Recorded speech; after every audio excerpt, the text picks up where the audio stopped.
Gratin de banane, salé, sucré. Bonjour les amis, comment allez-vous? Chez nous tout va bien et nous vous proposons une nouvelle recette. Une recette simple pour laquelle je vous donnerai quand même toutes mes astuces. Alors la recette simple, c'est que d'abord c'est une recette salée sucrée et on va utiliser des bananes et du jambon. Voilà, alors ça peut être un jambon de dinde également, hein. Prenez ce que vous voulez, ou des tranches de différentes charcuteries qui vous conviendraient. Il vaut quand même mieux choisir quelque chose de pas trop gras, le plat étant déjà suffisamment riche.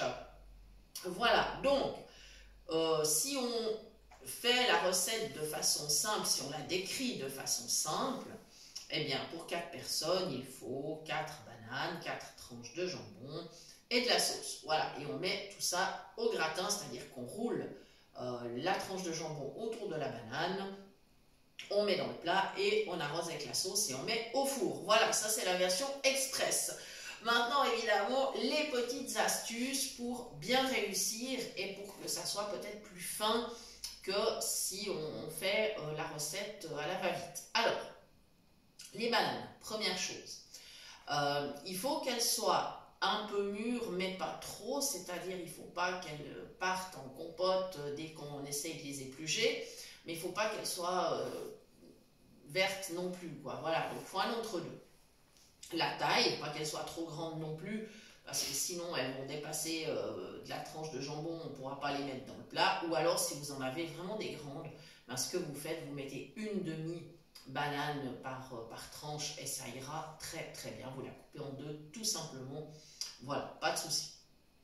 Maintenant, première étape, donc évidemment, c'est qu'on va rouler. Alors moi j'ai épluché mes bananes déjà, j'ai préparé mes tranches de jambon. J'ai un jambon qui est quand même suffisamment épais, hein, c'est quand même des jolies petites tranches.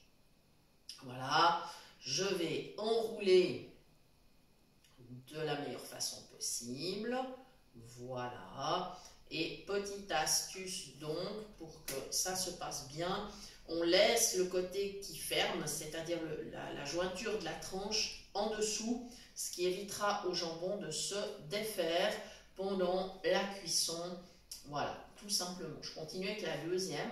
Alors, je précise que cette recette, donc, moi je la fais volontiers avec des bananes, on peut aussi la faire avec de l'ananas. Alors de l'ananas, ça sera plus difficile de le rouler, il faudra simplement le couper en morceaux et puis couper le jambon également, puis ça fera un gratin. À ce moment-là, il faudra faire plutôt des dés de jambon avec des tranches plus épaisses. Voilà, donc ça peut se faire avec de l'ananas, pourquoi pas aussi avec de la poire. C'est aussi un fruit qui convient très bien pour les recettes sucrées-salées. Alors évidemment, si vous n'aimez pas le sucré-salé, ben voilà, tant pis, évitez la recette. Ce plat-là, je vous le dis tout de suite, hein, on aime ou on n'aime pas. Il n'y a pas de milieu, c'est... voilà. Alors, je suis en train de rouler. D'ailleurs, moi, au départ, je ne cache pas que la toute première fois, il y a une trentaine d'années que j'ai pris connaissance de cette recette, je me suis dit, oulala.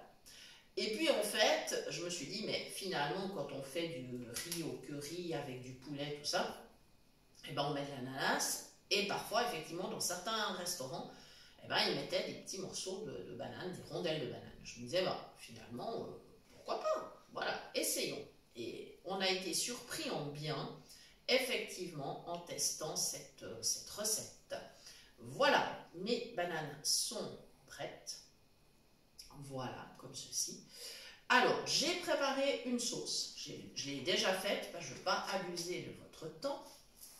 J'ai utilisé une bouteille de crème fraîche. Alors, j'ai pris la bouteille qui fait 380 ml, là qu'on trouve à peu près dans toutes les enseignes, je pense. Voilà.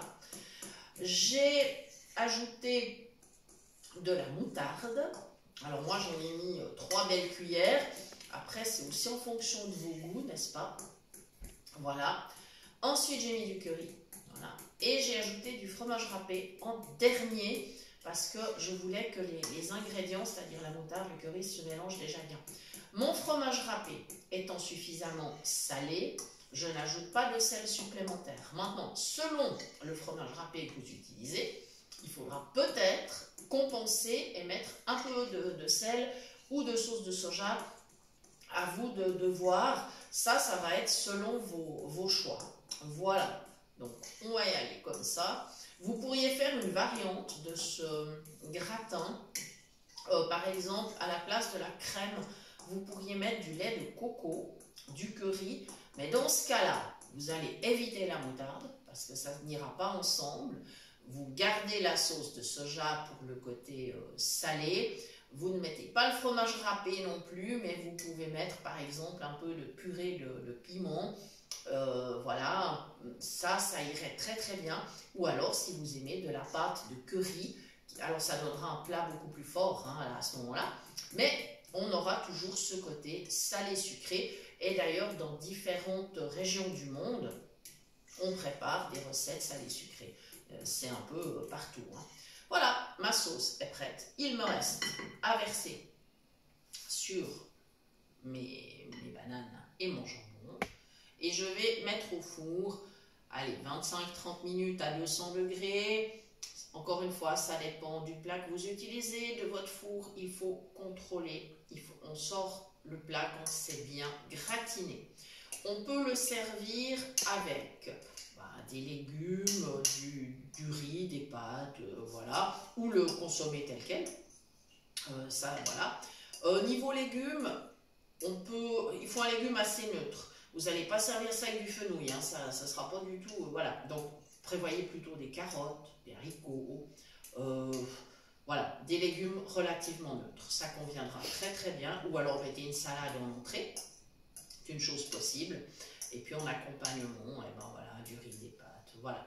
Voilà, et bien les amis, je crois qu'on a fait le tour de la recette. N'hésitez pas à nous poster en commentaire vos adaptations de cette recette. Ce sera avec plaisir qu'on en prendra connaissance, comme d'habitude.